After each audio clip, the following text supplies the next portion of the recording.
Well, uncertainty, recessions, and layoffs. Welcome to 2023, right?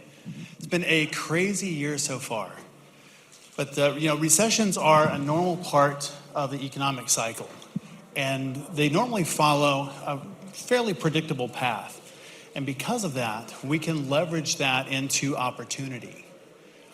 So recessions are fairly predictable. So every wind, I'll move out of the way, every headwind produces some sort of tailwind. And so what we wanted to talk about today is how to catch that wind and propel your growth into 2023 and well beyond. So at the beginning of a recession, spending drops, and leaders will take a pause, and maybe they'll cut back a little bit, and they hope that it'll pass. Over time, a tipping point occurs, and then they really get serious about cuts. Layoffs start happening, and as they start cutting people, they also start cutting nice-to-haves, solutions that are redundant. That gets the boot. And we've seen that in Q1 in a huge way. 389 companies, 139,000 people in the tech sector, gone. The crazy thing is that with unemployment, that is a lagging indicator of recession, not a leading indicator. So when that happens, we're already in it regardless of what politicians say. So how do we leverage productivity into opportunity? Well, one of the things that happens is leaders will look at it and say, okay, in addition to preserving cash, I'll drop prices, because if I drop my price, then demand will stay the same. And that may work for a little while, but it starts to create a downward spiral, because lower prices mean lower margins. Lower margins mean you have less to invest in differentiation. Weaker differentiation creates a spiral. And as competition heats up, then margins get lower and it becomes more of a race to the bottom, and the business is devalued, because a business that has low margins and less monopoly control, less unique, yes, less differentiation, is less valuable to acquirers. So what should we do instead? How do we keep things going in a positive direction? We're going to talk about that. We're going to pull some lessons from, I'm a scuba diver, so we'll talk about some lessons from the world of fish in the ocean today. It'll be very fun. We're going to create a model together. And so we'll do the first part of that. Is we're going to talk about the yes box. How do we position your company in what I call the yes box? When a recession happens, and we look at this here, we look at the total cost. It's not about dropping your price. In fact, you should probably raise yours, but that's a story for another time. On the left side, we have the total cost of a solution. And this is the total cost. This includes hard and soft cost of a solution. So the people that run it, all of the ancillary things around making that solution go. And so your clients have to drive costs out of their business model. On the bottom, they're not ready to take a step down in quality. And so what they're looking for is something that is a high quality solution, but they have to take costs out of their business model, and that's where you come in, is providing a solution that fits the need, that users love, and that delivers the outcome that is promised. So if we look at the thing over here with total cost, this is all of the things that are in that. And this is all, I call it, it's all the ancillary crap that goes along with a solution, what they're doing today to solve a problem. And the quality is, how much of a pain in the butt is this thing to use? Because if a solution's not used, then they don't get the benefit of that solution. And that's what your solution can deliver, is that benefit. So it meets the outcome, users love it, and it solves the need. And isn't this always a good idea? And the answer is, well, of course it is. But we have a unique opportunity right now because inertia has been disrupted. And anybody ride a bike on a regular basis? Ever ridden a bike? Ever seen a bike? All right, so we got, yes, okay. Inertia is disrupted. If you're riding a bike and you take your hands off the handlebars, you just keep right on going. The momentum keeps you going. If you stop pedaling, inertia just keeps you going. I was out riding one night and riding along and having a good time, headphones, I had my earbuds in, listening to music, and I hit a speed bump. I didn't see it. 1 minute, life was fantastic. All was good in the world. And the next, I'm flying over the handlebars and eating pavement. And that is what is happening to your prospects right now in this economy. I mean, ask SVB. last week, inertia was significantly disrupted for a lot of people in the industry. But if you look back a month ago, if you're in banking and you're trying to get those accounts, it's a cool kids bank. You're not going to get those accounts. They're not going to move. Inertia was disrupted, and now they're all in play. Disruption creates opportunity, and it creates opportunity for you in your business as well. So as the recession goes on, we have the early stage yes boxes where people are moving, and as time goes on, that gets a little bit bigger. They're more willing to compromise on cost and in quality. But that's the place to dominate, is in driving cost out of their business model and delivering a solution that users love, that meets the expectations, that delivers the outcome that you promised. So we're going to pull some lessons. Like I said, if you drew that out, the yes box, we're actually going to build on that today. And so 3 lessons from the world of fish. The first one is to get big, go small. I want to introduce you to one of the most fearless creatures in all the ocean. It actually reminds me of you entrepreneurs, in that they see opportunities where others see threats. This is the Blue Streak Cleaner wrasse. It has a very unique function in the ocean. It eats parasites and dead tissue off of other fish, keeps fish clean from all over. Small fish that live on a reef, fish that spend their entire lives in the open ocean. Manta rays, tarpons, even sharks will regularly stop by for a scrub down. Call these guys the shark's dentist, because it's actually one of the only creatures in the ocean that will voluntarily swim into the mouth of a shark or barracuda and is allowed to swim back out again. But everybody wins. The sharks get clean, or the fish get clean, and the cleaner fish get a free meal. They don't chase clients. They don't hunt. They don't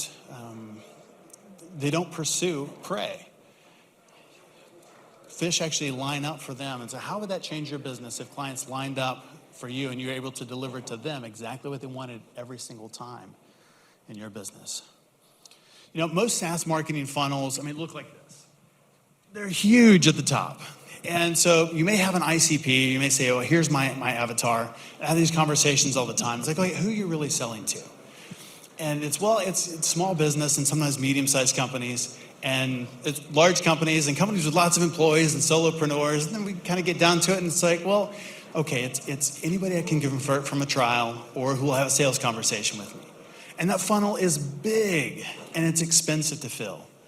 And the crazy thing is, it's so big that not a lot of good stuff goes into it. And even more, there's less coming out on the bottom. Because a lot of times what happens is the prospects that are in the funnel don't really know if they're a fit or not. They don't have that clarity. So what do? I'm going to take that funnel and turn it upside down. There is an inverse relationship between big funnel thinking, giant marketing to the masses, and having a very focused, tight message that resonates with your ideal clients. Customer acquisition cost is the highest when you're general. When you get very specific, when you get really focused, it accelerates the sales cycle, and CAC drops significantly. So what we want to do is turn that funnel upside down so that the small end is on top. And that's a really scary thought. Like, the small end? Yes. And that's having a very defined target market, a very defined message that resonates with an ideal client. And the crazy thing is, the smaller it is on top and the more focused that message is, the more comes out on the bottom. Because the people that are in there understand the value proposition. They have the problem. They know the problem that you solve. And conversions go up. Like I said, it's a scary thing. And this is something that I've fought for a long, long time. And my background, 5 companies, 4 exits, 250 million in ARR combined. Still run a SaaS company today. And I fought this every single time, going small. But every single time is the common thread that has lit the fuse that set the rocket ride in motion.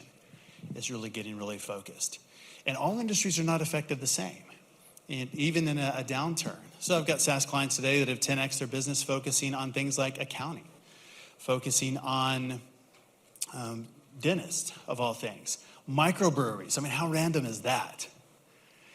But the difference is that when they focus on that market, it resonates with that specific client. And they know that they can get that need solved right there. And it separates them in the marketplace that's noisy and crowded, where they become specialists. In a recession, clients move from general to specific. They're looking for expertise. They're looking for certainty and stability. And so you can provide that to them in your solution. So for example, if you were looking for an attorney, maybe for an exit or to raise a round, would any attorney do? I mean, they all pass the bar, right? How about the guy, I saw a billboard down the street, $49 to take care of a traffic ticket. Would that good? Yeah, if yes, then I want to buy your company. But no, we want specialists. We want experts in that, right? And I guess if you have a traffic ticket, then that's going to be your person on the billboard. But we're looking for that kind of expertise, and your clients are looking for that too. They want to work with an expert. They want to have that comfort. They want to have that certainty that you are the right solution for them. They're looking for experts, so give it to them. So to get big, go small. And take a funnel. We'll build this model here. You've got the yes box. If you wrote that down, take a funnel and you just put it right on top of the yes box. And so upside down funnel. The next one, we will go all the way to Japan. The southern coast of Japan. Kind of crazy looking. They're like, that's a sarlacc pit. Kind of. Divers in Japan notice symmetrical mandala pattern circles in the sand about 6 feet across. Way too intricate and detailed to be natural. They assumed that divers were making them, or aliens. They remained a mystery for years. And just 10 years ago, the culprit was caught in the act. It's a white spotted pufferfish, just 5 inches long, 6 feet, 5 inches long, creating a giant love note in the sand to attract his ideal client, the female pufferfish. She takes a look at his creation and says, wow, this was made for me. And the rest is pufferfish history. To attract your ideal client, create an irresistible offer so they know that this was made for me.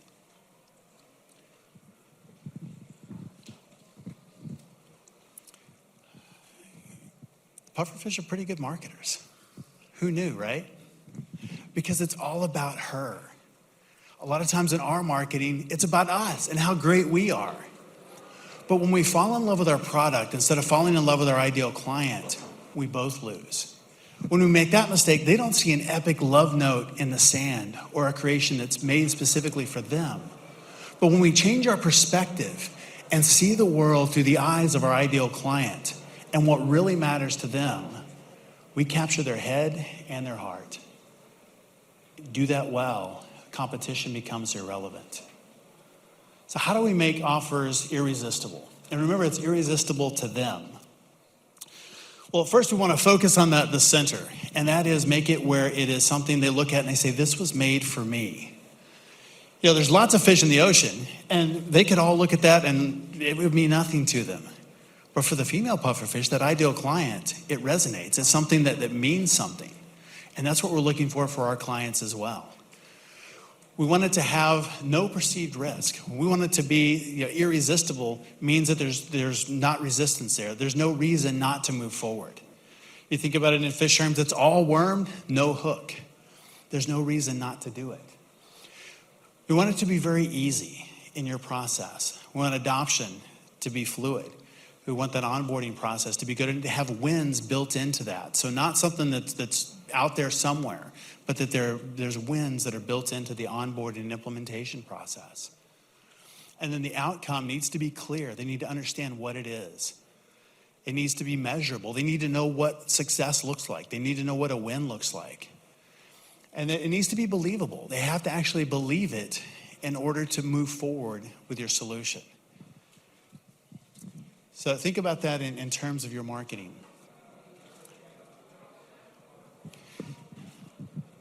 So as in, and again, it's what matters to them. It's success through their eyes. I was in Southern California a little while back, and went down to the beach to get some tacos, fish tacos, as a matter of fact.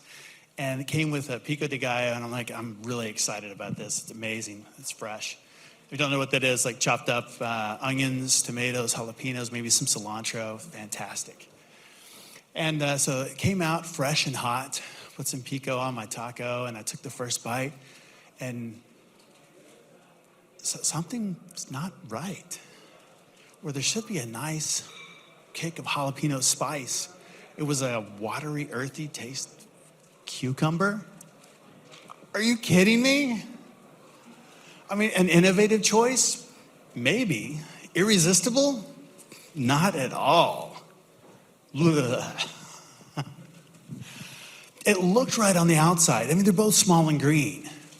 But what's inside matters. Client expectations matter. Client experience matters. And when we don't understand what's irresistible to our clients, we may think that our innovation is an improvement or that two things are equivalent. Don't let innovation sour expectations. Make sure that in your marketing that you always deliver jalapenos, not cucumbers. See the world through the eyes of your ideal client, what's irresistible to them, and deliver that so it resonates with them and it's what is valuable in their eyes. So create that irresistible offer. You know, the ocean is full of relationships that are pretty simple. Kind of predator prey. It's pretty simple. I'm gonna eat you now. I mean, it doesn't get much simpler than that. Or fish just kind of coexisting on a reef. But the most interesting to me are the ones that are called mutualistic, where two different species work together cooperatively to benefit each other. And one of these is the pilot fish. Throughout their lives, just from a few inches long to a couple of feet long, they accompany open water sharks. And to take care of maintenance tasks, get rid of annoyances, and in turn, they're able to pick up scraps from shark meals and get some pretty good protection from other predators. And the smaller ones, a lot of times they will sit like right in front of the shark's nose. That's where they get their name, pilots. It looks like the little fish is steering the shark. And every time I see this, especially in person, I'm just like looking at him thinking, I mean, he's got to be thinking like, I'm driving a great white. What do you got? So what we want to do is to make powerful friends. I think there are two types of companies in the world. One are companies who don't have enough clients and have something to sell. And that a lot of times describes smaller companies, innovative companies, agile companies that want to pick up more business, like a pilot fish. And the other is a company that has lots of clients and nothing left to sell them. At least nothing new, nothing innovative, just more of the same stuff. And when these two companies get together, it really forms a powerhouse combination because they each have unique strengths to offer each other something that is significantly valuable. Small companies can provide that agility, that speed to market that large companies really struggle to get. Large companies provide clients and access to clients that are really out of the league of the small companies that they probably couldn't access without an introduction. And where I've found this to be really helpful is a lot of times you'll think about, well, it's the top company. I want to go after the number one. And that can work sometimes if they're not too arrogant. A lot of times the number ones, they are. But they're a lot of times playing defense, and they're some of the ones that need it the most. So, they're the ones that are really playing defense and trying to keep their clients from everybody else. Where I've had the greatest success has been working with the number 2, 3, 4, 5, 6 on down, because they're normally gunning for the number 1 or number 2 companies and trying to take clients from them. And so partnerships can be amazingly powerful. Where things go wrong is the big companies, they don't want to sell your stuff. And I've tried this a bunch of times. They want to sell more of their own stuff. And when you can position your solution as a benefit to help them go faster, get more stuff, then that's where things really succeed. So we'll wrap this up. We've got the yes box, and remember we're going to flip the funnel. Which direction? What is it? Flip it upside down. That is correct. Flip it upside down. And then we're going to, there we go. To get big, go small. And then we're going to see the world through whose eyes? There you go. That's right. See the world through the client's eyes, our ideal clients. And then what kind of offer? Irresistible. I heard it from over here. Awesome. It's an irresistible offer. And then what kind of friends? What's that? That's right. We're going to make powerful friends. And that's how you position your company in the yes box and keep growth going in any economy.